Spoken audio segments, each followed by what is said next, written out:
अंधभक्तों को शायद ये खबर पता नहीं होगी कि मैं उनको क्या बताने जा रहा हूँ। मैं आरबी सिंह यादव और आप देख रहे हैं मेरा YouTube channel R B Singh Yadav editor.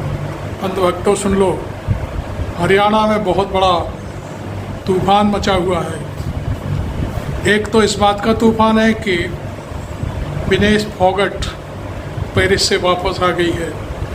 आज उसे अपने घर पहुंचते पहुंचते लाखों लोगों ने दुआएं दी, आशीर्वाद दिया और ये कहा कि शेरनी पंजाब की, शेरनी हरियाणा की आ गई है, हम तुझे सलाम करते हैं। दूसरी खबर यह है कि 4 विधायकों ने इस्तीफा दे दिया है। अब 40 दिन बचे हैं, भाग खड़े हुए हैं लोग,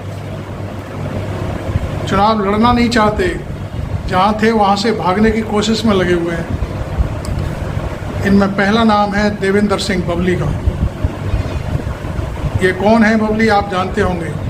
जब किसान आंदोलन अपने चरम पर था तब इन्होंने एक बयान दिया था, अपने चड्डी और बनियान लोहे के बनवा कर रख लेना, क्योंकि अब हम गांव में जाएंगे तो यही किसान जो आज धरने पर बैठे हैं ये चड्डी बनियान भी उतरवा लेते हैं। इसलिए लॉकदार बनियान और लॉकदार चड्डी बनवा के चुनाव में वोट मांगने जाना। आप जानते हो कि हरियाणा कोई ऐसा वैसा राज्य नहीं है। हरियाणा एक तो पहली बात दिल्ली से लगा हुआ है, दूसरा वहाँ की राजनीति बहुत ही गजब की है और वहाँ का स्वभाव बिल्कुल अक्खड़ से, मतलब मेरा ऐसा नहीं है कि वो अक्खड़ है, बोलते अक्खड़ हैं लेकिन बड़ा मीठा होता है और मुंह पर बोलते हैं, साफ गोई है उनके दिल में, दिमाग में। आप वोट मांगने जाएंगे तो ऐसा नहीं है जैसे उत्तर प्रदेश में कह देते हैं, अरे जाओ हम आपको वोट दे देंगे, थैला भी रख लेंगे आपका, अवस्था, वोट जिसको जहाँ देना है वहीं देंगे। वहाँ ऐसा नहीं है, वहाँ बस्ता फेंक देंगे और कहेंगे तेरे को वोट नहीं देंगे क्योंकि तूने हमारा कोई विकास नहीं किया। तो ये जो वहाँ साफ गोई है, वहाँ चरित्र है हरियाणा का। मैं आपको अब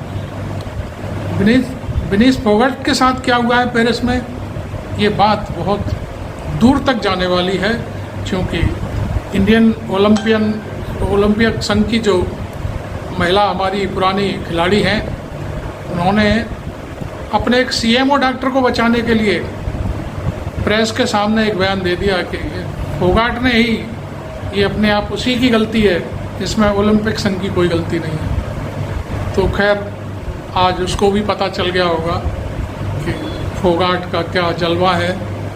आपको मालूम है उस जलवे में हज़ारों की तादाद में पब्लिक एयरपोर्ट पहुंच गई थी। दिल्ली एयरपोर्ट पर लोगों के पास पैर रखने को जगह नहीं थी, तमाम लोग वहां पर पहुंच गए और लोग स्वागत की तैयारी में मोबाइल, कैमरे, तमाम हर आदमी कोई ना कोई अपना एक शॉट लेना चाहता था, एक वीडियो बनाना चाहता था कि कैसे भी फोगाट को अपने कैमरे में कैद कर लें और फिर बाद में दिखाएं कि देखो हम एयरपोर्ट गए थे उसको शूट करने के लिए, उसका स्वागत करने के लिए।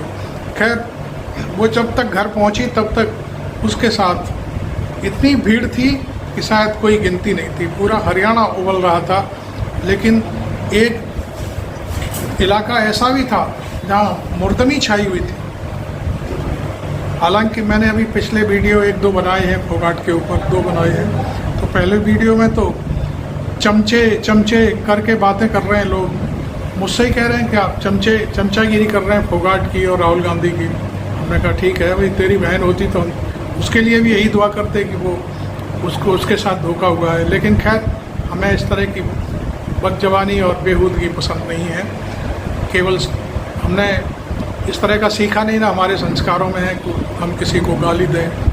हाँ, ये ज़रूर है कि उसको रोकने के लिए उसके मुंह पे तमाचा ज़रूर जड़ सकते हैं, अपनी लैंग्वेज से, अपने जवाब दे सकते हैं हम कि यदि आज फोगाट के साथ आप इस तरह की व्यवहार और बर्ताव कर रहे हो, कल को हो सकता है आपकी बहन वहाँ पर होती तब आप क्या बोलते।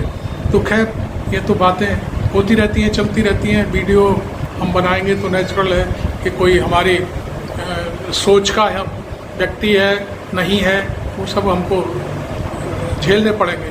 खैर अंधभक्तों, आपको इस तरह की बातें करने के लिए मैं सलाम करता हूँ। लेकिन आज देखिए, एक पहलवान ग्रुप है वहाँ पर, उसने, मैंने अपने पिछले वीडियो में भी उसका उल्लेख किया था, 2 एकड़ ज़मीन दे दी फोगाट को, 11 लाख रुपया दे दिया और कहा कि हरियाणा की श्रेणी आओ और तुम कोचिंग खोलो, बच्चों को कुश्ती सिखाओ, बच्चियों को कुश्ती सिखाओ, जो ओलंपिक, एशियन गेम्स और कौन सा एक और है ये जो ओलंपिक तो अभी चल ही रहा है, एक एशियन गेम्स है, एक जो पुराने ज़माने का हमारा एक और ग्रुप हुआ करता था जो इंग्लैंड से चालू होता था, उसके लिए या देश के लिए, अपने प्रदेश के लिए इस तरह के पहलवान तैयार करो। ये कितनी बड़ी बात है। आज मैं समझता हूँ कि जो 6 मेडल और लोग वो जीत के आए हैं, 1 सिल्वर और 5 कांस्य, उनकी तो कहीं पहचान ही नहीं है, उन्हें कोई देख ही नहीं रहा है कि बेचारे वो भी उतरे हैं कि नहीं एयरपोर्ट पर। सारा का सारा आलम बस एक ही जगह केंद्र था, वो थी विनीत फोगाट। तो मैं उन जो हमारे 6 खिलाड़ी हैं उनके लिए भी मैं दुआ करता हूं कि उन्हें भी शायद सरकार सद्बुद्धि दे और को सद्बुद्धि दे, और उनका भी इसी तरह से वो सरकार स्वागत करे, उनको मनोबल ना टूटे। लेकिन ये तो जनता का खेल है भैया, हम इसमें क्या कर सकते हैं। दीपेंद्र हुड्डा कांग्रेस के सांसद हैं और वो गए हैं, तो वही नेचुरल सी बात है। भारतीय जनता पार्टी के सांसद, विधायक और कार्यकर्ताओं को किसने रोका कि आप फोगाट के पास मत जाओ। ये तो अपनी अपनी चाल है। मोदी जी जब वो 3 खिलाड़ियों को हराती रही, तब तक मोदी जी ने कोई उसके ऊपर बयान नहीं दिया, और जैसे ही वो खेल से बाहर कर दी गई 100 ग्राम वजन के पीछे, मोदी जी की कलम तत्काल चल गई उस पर, ट्विटर पर, और उन्होंने बधाई दे दी, तुम महान हो, तुम ये हो। लेकिन जब वो जीत रही थी तब उन्होंने एक शब्द नहीं कहा, चूँकि वो दबे हुए हैं। वो ठाकुर बोर्ड उत्तर प्रदेश में पाना चाहते हैं, कैसे भी करके जो वो कुश्ती संघ का अध्यक्ष है, उसके वोट, उसके दबदबे के जो वोट हैं वो मिल जाए। अरे यार, एक सीट हार जाते क्या फ़र्क पड़ता है, उसका लड़का जीत गया। मान लो आप तो 240 पर पहुँचे, 239 रह जाती तो कौन सा, सरकार तो आपकी बनी जानी थी। लेकिन आपने जो किया फोगाट के साथ, वो साक्षी मलिक के साथ, बजरंग पूनिया के साथ, वो सब उसका खेल अब आपको शायद अगले जो हरियाणा के चुनाव होने वाले हैं उसमें ज़रूर मिलेगा। मैंने पिछले वीडियो में बातें कही थी कि आजकल जो टीवी चैनल या मीडिया के लोग जो हरियाणा में घूम रहे हैं, वहाँ पर बस एक ही मामला है, कांग्रेस कांग्रेस कांग्रेस। ये मैं नहीं कह रहा, वो पब्लिक कहती है सारी चीज़ें। तो खैर, आप ये देखिए कि फोगाट का जलवा अभी भी कायम है। वो जीती नहीं जीती, वो वाली डिस्क्वालीफाई हो गई, डिस्क्वालीफाई करा दी गई, उससे क्या फ़र्क पड़ता है। लेकिन आज वो पूरे भारत की हीरोइन है, पूरे भारत की शेरनी है, जो इस तरह से डंका बजाते हुए वो लौट करके भारत आई है। अब बात मैंने जहाँ से शुरू करी थी वहीं पर फिर आ रहा हूँ। हरियाणा के 4 विधायकों ने इस्तीफा दे दिया, एक का तो मैंने आपको नाम ले दिया। चारों विधायक हरियाणा में भारतीय जनता पार्टी की सरकार चलवा रहे थे। इसमें एक जेजेपी का भी था, दुष्यंत चौटाला। दुष्यंत चौटाला की पार्टी तो ख़त्म ही समझो, वो तो ख़त्म हो गई। 60% लोग इधर से उधर भाग गए, तमाम विधायक बिल्कुल किनारे बैठे हुए हैं। अब वो 4 विधायक हैं, उनमें से मैं आपको चारों के नाम बता दिए। एक तो देवेंद्र बबली है, एक अनूप धानुक है, एक रामकरण है और चौथा ईश्वर सिंह है।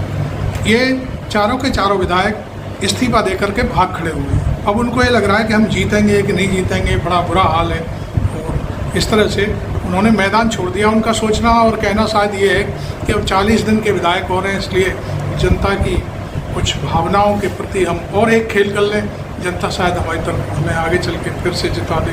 तो ये सारी चीज़ें थी। अब आगे क्या होता है ये तो ईश्वर ही जाने और हरियाणा की जनता जाने। पिछले चुनाव में दुष्यंत एक नया चेहरा बन के उभरा था और अपने दादा की और परदादा की जो कमाई थी उस पर वो चुनाव में मैदान में आया और 10 सीटें जीत भी ले गया।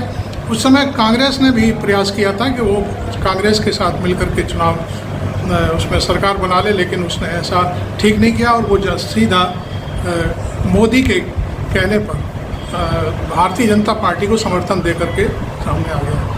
अब आपको मालूम है कि वो जब तक डिप्टी चीफ मिनिस्टर रहा तब तक रहा और बीच में उन्होंने खट्टर को हटा दिया और खट्टर के बाद फिर उसको भी हटा दिया।